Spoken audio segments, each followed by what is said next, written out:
don't know that there is a precedent for these narratives. It's almost as if they sprung to life fully formed.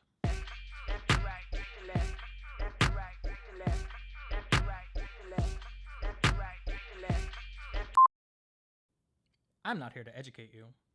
Remember that one?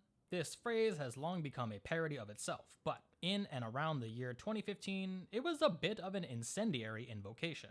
In the circles I ran in at that time, I definitely heard people say this, whether directly or in a very similar delivery of verbiage. The denotation of this phrase is that the person saying it cannot be responsible for holding your hand through a journey of getting up to speed on grave issues. The connotation is more like, I really don't have the energy to be articulate and eloquent right now, please take a hint. Either way, this phrase associated with the American left is generally meant to cut at the left when it is invoked.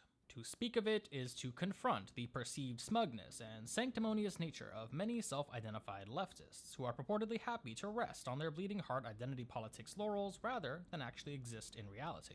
Let's posture for a minute that this phrase is acceptable to be taken at face value.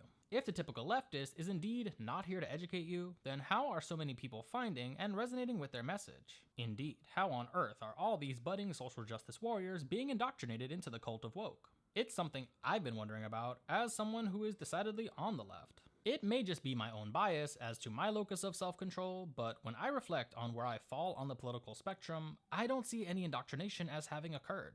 Don't get me wrong, I went to a liberal arts college. The degree I have from that college is useless because I'm a millennial deep down inside. Before then, I wrote my college admissions essay about how from a young age I've always wanted to generically help people. In that light, my underlying conditions were pretty optimally set up for me to become the loony lefty that I indeed am. But even amidst all that, I can't say that anyone held my hand and led me to the riverbank of identity politics and utopian socialism. In fact, the chain of events leading to me declaring my allegiance to the left was quite short. Truncated, even, but we'll get there. What I'd like to unspool is the theory and practice behind this harangued concept of leftist indoctrination.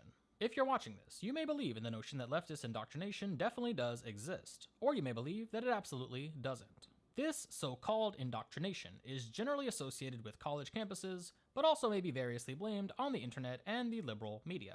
Let's zoom in on college campuses, because those have been the sites of conflict which have been in the political crosshairs most often and most recently. Consider this June 2025 article published in The Guardian. US universities are moving to the right. Will it help them escape Trump's wrath? Quote, over the last couple of decades, at Harvard and other elite institutions of higher ed, there has been kind of an ideological intensification in one direction, said Jeffrey Flyer, the former dean of Harvard Medical School faculty and a well-known critic of what he describes as left-wing conformity in academia. That ideological intensification is most pronounced in humanities and social science fields, he said, where, quote, it's quite a dominant reality.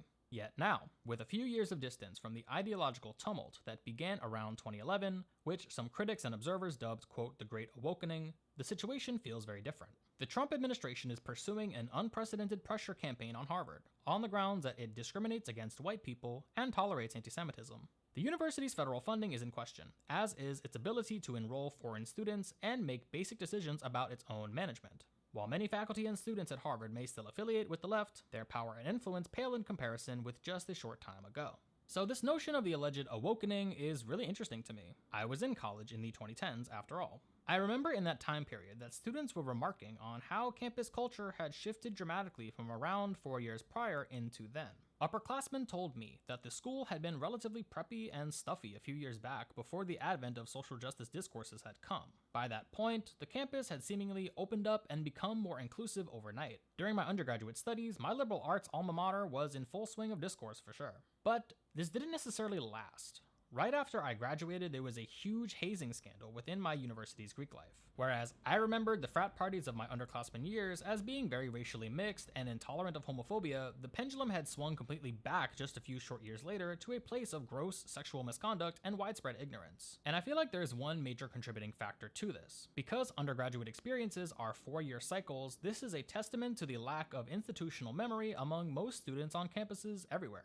As class years come and go, the culture on any campus is able to be shifted and pulled in any ideological direction. For my alma mater, though, they also shifted their branding along the way. Whereas during my studies, the school promoted activism as a tenet of their institutional values, they have since forsaken that completely in favor of other offerings like their STEM programming. Throughout all that, I would hardly characterize any faculty at my alma mater as being capable of indoctrination. let alone hellbent on conducting it. And the students were generally more concerned about sneaking drinks into the dining hall and whether or not their STD screenings would show up on their parents' insurance report. Remember hookup culture?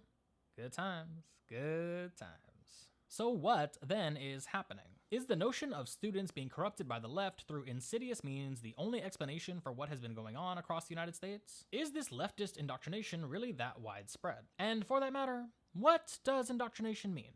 All valuable questions, but let's look at that last one. The word indoctrination did not always have a particularly charged meaning. Even in the 1960s, you might see the words campus and indoctrination used in the same way that people might now use the words campus and orientation. That is, one definition of indoctrination could be more like getting someone up to speed or showing someone the ropes, even if it sounds overly clinical. For another example, consider this 1970 headline: My Lai investigators urge indoctrinations. In the context of this article, indoctrinations amount to basically internal seminars, quote, against mistreatment of civilians and prisoners. All it takes is a slideshow and a guy on a podium to restore one's belief in fundamental human rights, I suppose. Another definition, the one with which we're more familiar, involves the teaching of a group or populace to accept a set of beliefs uncritically. You'll find this exact definition listed in the Oxford Essential Dictionary of the US military. For this to be the case roots the common notion of indoctrination in the goals of the US military, which we know objectively to have an anti-communist bent. Ergo, the American lifestyle is what we should all strive for, and the communist lifestyle is the product of severe indoctrination. Listen, at least in the communist breadlines, you get your bread for free. I waited 20 minutes to check out at Trader Joe's one time, and I still had to pay for my groceries. Maybe those dastardly Cubans are onto something.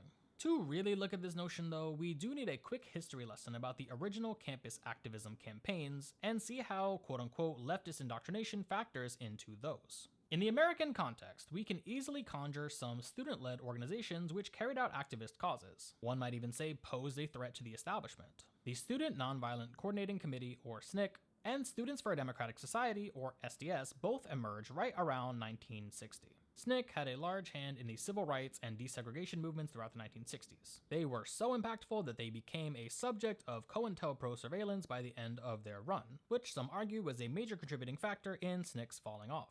SDS was extremely involved in the anti-war efforts contemporaneous with the Vietnam War. Their demise came purportedly from infighting, although a group bearing the same name reanimated itself in the 2000s. Throughout the 1960s, these groups were certainly part of the common parlance of activism and revolutionary action in the United States, and are taught in sociology classrooms to this day. When we think about the causes of these groups, anti-racism and anti-imperialism broadly speaking, these are causes that we might look back on favorably from this vantage point. As in, from now looking backwards, it seems pretty clear that we would or should support their causes. Well, some of us, and sometimes, as it were. In any case, the threat of student power undoubtedly comes to a head in 1970, specifically at the end of the spring semester in a college town by the name of Kent, Ohio. Kent State resulted in the loss of life of 4 people at the hands of the Ohio National Guard. This was a generally unprovoked attack in which the National Guard opened fire on demonstrating students. The events on campus were part of a larger student strike in relation to protesting the Vietnam War, which continued for some time after. Notably, no individual among the Ohio National Guard was legally held accountable for the events of May 4th, 1970. We should be clear that what happened at Kent State was unlawful and extrajudicial among many other things. And yet, the sentiment of that time period was not particularly compassionate towards the students of Kent State. An article from May 1970, authored by David Lawrence for the Palm Beach Post, relates the following. Quote, much of what is behind the campus uprisings throughout the country remains a mystery. Who actually fomented the disturbances? Who caused the vandalism, the destruction of property? Were many of the rioters under the influence of drugs? Inquiries among those who have been conducting investigations on the campuses of different institutions indicate that, while militants have organized major demonstrations, participants in the disorders, particularly some who have damaged property, have included individuals who were under the influence of drugs. It continues, many students are innocent victims or dupes of the hardcore quote-unquote activists. Law enforcement officers are convinced that outside troublemakers have played an important part in stimulating riots and that habitual users of marijuana, for instance, tend to go along when the excitement of a demonstration begins. We can see then that these tropes about student organizers, originating in at least 1970 or before, have persisted into 2025. Lawrence's quote-unquote outside troublemakers have simply changed verbiage into quote outside agitators, meaning essentially the same thing.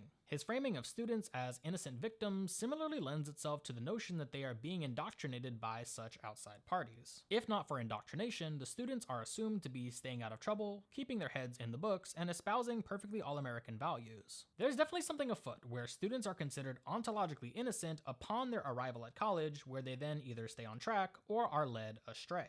Compare this to much of the recent press regarding the Palestine Solidarity campus protests, and the discourse is basically the same. By the way, if you think that David Lawrence is some pedantic nobody who just has a chip on his shoulder for college students, allow me to introduce you to him formally. David Lawrence was the founder of United States News, the predecessor to today's US News and World Report.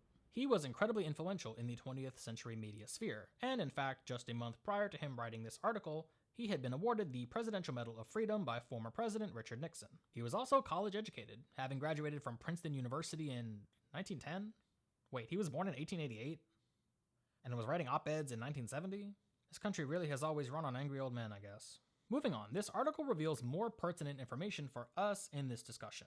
Lawrence goes on to cite a nationwide poll around public opinion of the then current Kent State incident. He wrote, quote, "The American Institute of Public Opinion, publishers of the Gallup poll, recently made a survey on behalf of Newsweek magazine and asked this question. Who do you think was primarily responsible for the deaths of 4 students at Kent State University? 11% placed responsibility on the National Guard, 31% expressed no opinion, and 58% put the blame on demonstrating students." If these figures are to be believed, then we're really cooked, chat. Over half of Americans polled in 1970 said that student demonstrators at Kent State deserved to get got. Let's not revise history like your APUSH class might have tried to do. Even though there may have been public outcry about the way that the National Guard responded to Kent State, it was not a moment of widespread compassion all over the country. I guess Hands Across America was a good 15 years away from being undertaken at this point.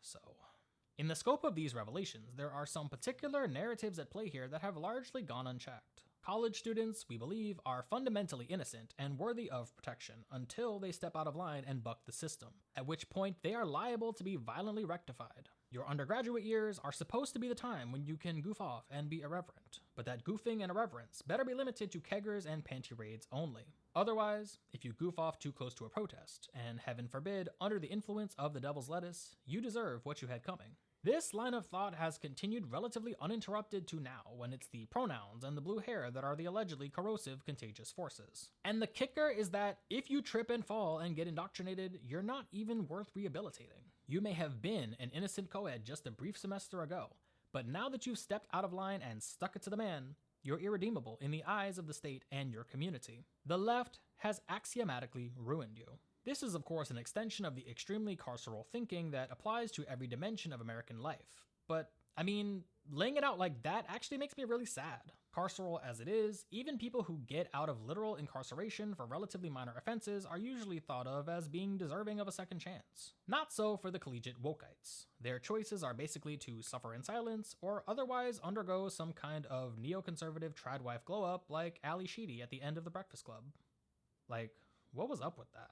Given that the 1960s were a particular flashpoint of both people entering colleges en masse and people getting involved in activism, I don't know that there is a precedent for these narratives. It's almost as if they sprung to life fully formed. If we broaden our scope of college uprisings out from America to places which have borne the brunt of America's anti-communist gaze, though, we might see what exactly these indoctrination fearmongers are on about. The global history of campus solidarity protests informs a fair bit of the domestic American response to the very same. Now, I'm not a historian, nor do I have an encyclopedic knowledge of every instance of American imperialist invasions across the world. That's what Wikipedia is for. That said, there are a few examples of student uprisings in the 1960s just outside of America that I think are worth mentioning. Chief among them is Mexico 68. In 1968, Mexico saw the rise of the Movimiento Estudiantil, centered around students at various Mexican universities. This movement comprised large swaths of students working in tandem with peasant farmers and workers' unions, among others. They eventually formed the National Strike Council, or the Consejo Nacional de Huelga, which presented demands to the then president of Mexico, Gustavo Díaz Ordaz. A specific protest occurred on October 2nd, 1968. Organized in advance of the upcoming 1968 Olympics, which were scheduled to start a number of days afterward. One of the demonstrators' main cries was, translated from Spanish, "We don't want Olympics, we want revolution." At the site of this protest, the Mexican armed forces violently repressed the protesters in what came to be known as the Tlatelolco Massacre. This horrific incident largely spelled the end of the National Strike Council, and the Olympics went on as scheduled. You might be saying that this incident was inconsequential to the United States, who had much bigger fish to fry that year even domestically with their operation of COINTELPRO. However, in 2003, it came to light that the CIA outpost in Mexico City was increasingly aware of the impact of the student movement and desired to act to efface it. I will stop short of saying that the CIA orchestrated the massacre, but I will quote the National Security Archive at George Washington University, which unearthed the documents related to the events which unfolded. Quote, information was gathered on every aspect of the crisis, but the CIA's resources were most intensively focused on leftist students and, quote, known agitators, radical professors, political tendencies within the various schools at the National Autonomous University of Mexico, and the activities and whereabouts of known Communist Party members. There are no eyewitness reports from trained observers present at the Plaza de las Tres Culturas among the US declassified documents. What exist are summaries of what was believed to have happened, as collected from press accounts, intelligence officers, and Mexican government officials. In the hours and days immediately after the bloodshed, all the US agencies operating inside Mexico, the embassy, the CIA station, the Defense Department, and the FBI, initially accepted the regime's line that pre-positioned student snipers had provoked the massacre. This indicates to me that in 1968, 2 years before Kent State, the United States intelligence community certainly had these student uprising scenarios on their mind. I would go as far to say that they were internally readying themselves for similar situations which were yet to unfold on American soil. Even before this, there were other events adjacent to the United States that precipitated the suspicion against students. In 1964, a group of several hundred high school students in Panama marched to the Panama Canal Zone intending to raise a Panamanian flag alongside the American flag which flew there. As a reminder, the Panama Canal Zone was considered sovereign US territory until 1979. At the zone, a scuffle broke out involving the Canal Zone police, some might say instigated by the Canal Zone police, and this led to riots nearby in Panama City and the city of Colón. Panamanian demonstrators were confronted by the United States military, and about 24 Panamanians met their end by the conclusion of this uprising. As a result, January 9, 1964 is remembered in Panama as Dia de los Mártires, the Day of the Martyrs. This incident in Panama predates some of the first student-led protests of the Vietnam War in early 1964, including the first public burning of draft cards, which is said to have occurred on May 12, 1964.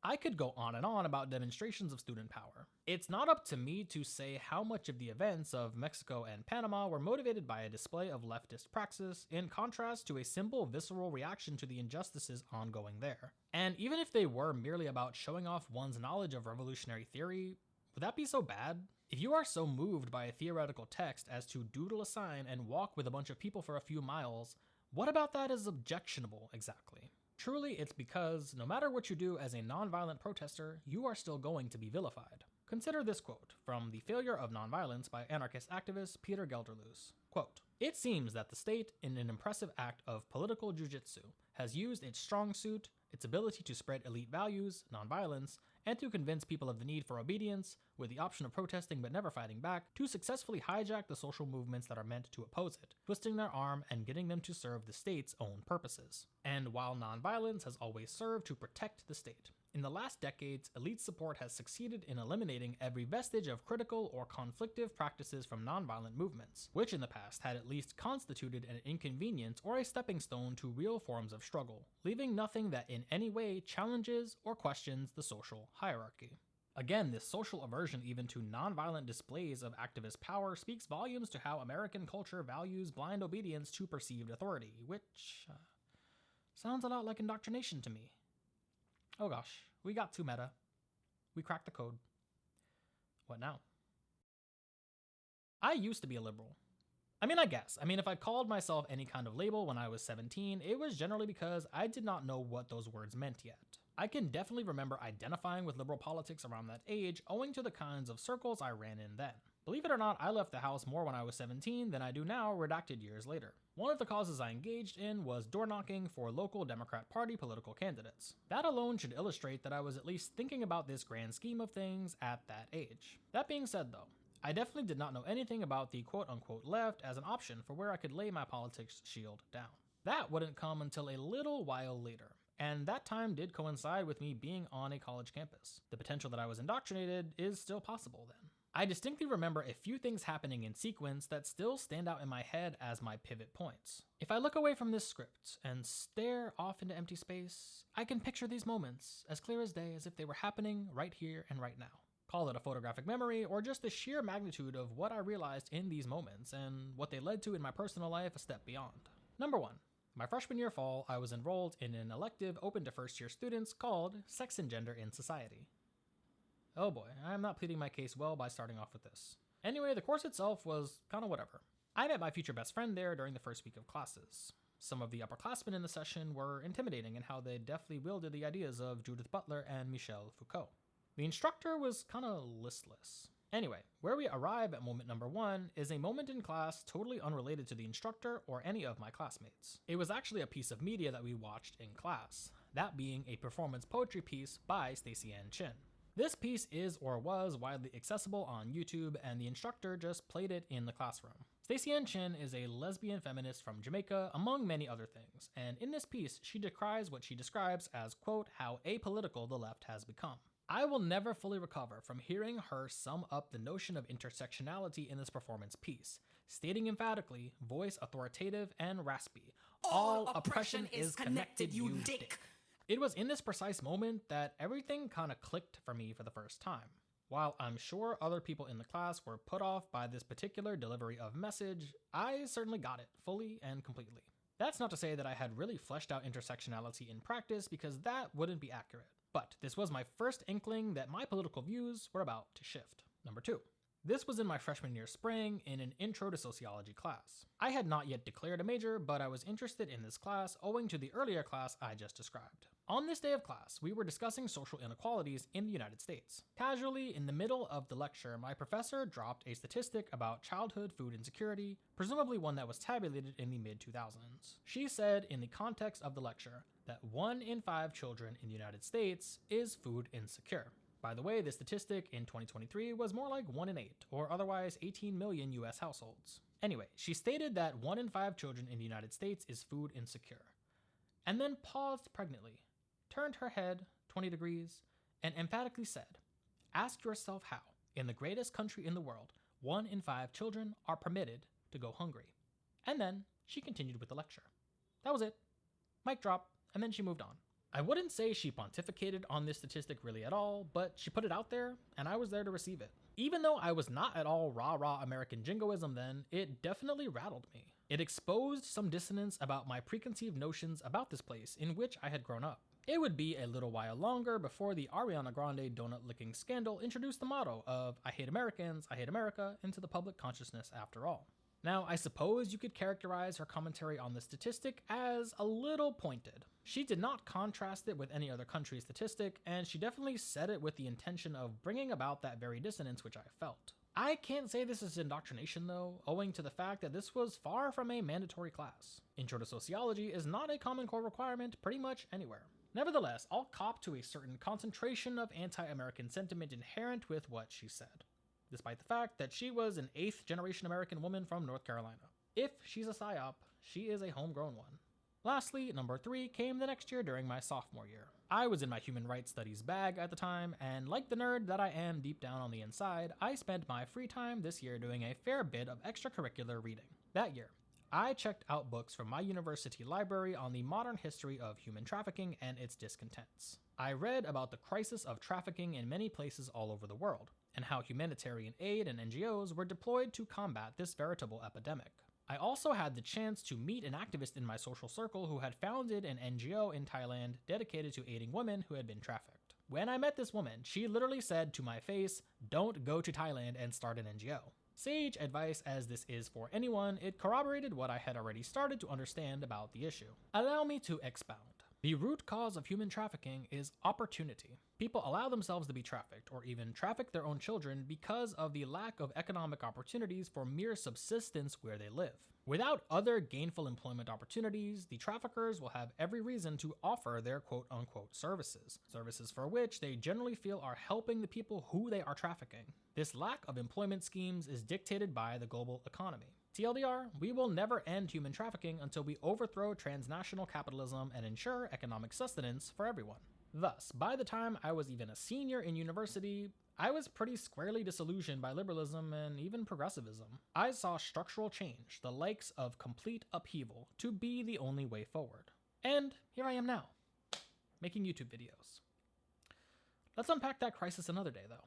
No matter what, at this point, the threat of leftist indoctrination on campuses is certainly either a motivating factor or a scapegoat that greases the wheels of mighty political action in the United States. Returning to that Guardian article referenced earlier, quote, "The irony of Trump's attack is that Harvard and other universities, keen to appease critics who have accused them in recent years of liberal bias, tolerating anti-Semitism, and being too soft on disruptive student activists, were already angling for an ideological realignment. As a result, these universities are now in an odd and paradoxical situation, trying to resist the Trump administration's project of ideological subjugation, while at the same time quietly continuing their efforts to sand down their left-wing edges." It continues. The administration's attacks on universities have often emphasized the idea that they are centers of left-wing indoctrination. While it may or may not be the case that universities are incubators of a quote-unquote woke mind virus, as Elon Musk and others have suggested, studies of the political makeup of the American professorate do support the idea that it is disproportionately left-leaning. A 2016 study of voter affiliation at, quote, 40 leading U.S. universities, unquote, found that in humanities and social sciences fields, such as history, economics, journalism, and psychology, professors who were registered Democrats outnumbered registered Republicans by almost 12-1. A 2022 survey by the Harvard Crimson found that 80% of faculty there identified as liberal or very liberal, only 1% identified as conservative, and none as very conservative. Surely you're pointing to these statistics and concluding that it's only natural that these left-leaning professors are corrupting the youth or otherwise rubbing off on their student base. Now, I don't really doubt this proportion of liberals to conservatives among the instructors, for the record. It would make sense to me that instructors in the humanities and social sciences would be more liberal and on the left. Which, by the way, completely undermines the veracity of that statistic. Read it again. Professors in the humanities and social science fields at elite universities were overwhelmingly Democrats over Republicans. Just those fields. It says nothing of the entire rest of the fields one can study in, like pure mathematics, electrical engineering, or even veterinary science for that matter. As a result of that parameter, I think this statistic is kind of meaningless given that your typical engineer or biochemist is only taking 1 or maximum 2 social sciences and humanities classes over the course of their undergraduate coursework, and probably none at all for graduate studies. Regardless, we set out with this video to understand whether or not leftist indoctrination works. That is a different question than, is it happening? Which, I don't think it is. I personally think the framework of indoctrination is completely fabricated by the US intelligence community as a smokescreen for anything counter to US military and foreign policy interests. But yes, we want to know whether or not leftist indoctrination actually leads people to what exactly? To experiment with gender? To shop at the worker-owned grocery co-op rather than at the A&P? I mean, here's the thing. Come closer, my viewers who made it this far, who are centrists or part of the right wing. I need you to understand that the left is in shambles. As an insider or whatever, I think that's fair of me to say. We have so much infighting and dysfunction as to render us completely useless as a political base, and that's no secret. I know the No Kings protest just happened, which was great, but the success of those is hardly an indicator of an empowered and autonomous leftist community given everything else that's going on in 2025. Look, I really would like to dunk on MAGA right now because the setup seems easy. You know what I mean? Like, it would be very easy to say that the American right are the real victims of indoctrination. That evangelical Christianity is indoctrination. Homeschooling your children out of fear of integrated schools is indoctrination. The police impunity which enabled Blue Lives Matter is indoctrination. Pineapple on pizza is indoctrination. I mean, yes, all of that. Knock yourselves out. But that doesn't really speak to the question that we're posing, which is, if we strapped an average American conservative to a chair and had them sit through compulsory leftist lessons, how would they emerge on the other side? Would mere routine exposure to these concepts be enough of a contagion to convert them to becoming avowed black blockers overnight? To which I say, let's try it and see what happens. In all seriousness, we have lived an entire past century or more in which all tangible perceived threats to American-style democracy have been neutralized or attempted to be neutralized. And even at that, we have to constantly conjure the boogeymen of Russia, Iran, and Antifa to justify why we have to keep up with that neutralizing effort. Me personally, I'm over it. And that's where I bring this video full circle. I indeed am not here to educate you. At least my personal vision of leftist thought is not one that involves proselytizing. This is partially because I'm an internet denizen who never leaves the house, and partially for reasons of larger practicality. What I know about psychology compels me to believe that a human being, generally speaking, is not going to change their behavior unless they are greatly incentivized to, and most importantly, willing to make that change. If I've done anything over the course of this video, it is merely leading the horse to water. We can definitely have a conversation, though, about the material conditions that lead to people tending to believe certain mentalities or ideologies, but only if we're going to talk about that in relation to poverty, imperialism, racism, and patriarchy, among other material conditions, and how most people affected by these conditions don't need that much convincing to snap and start beating the shit out of people, whether interpersonally or en masse. As the adage goes, once you see it, you can't unsee it. And most of us on the left just want you to see it. Alright folks, that's the video. Thanks again for making it this far. What radicalized you?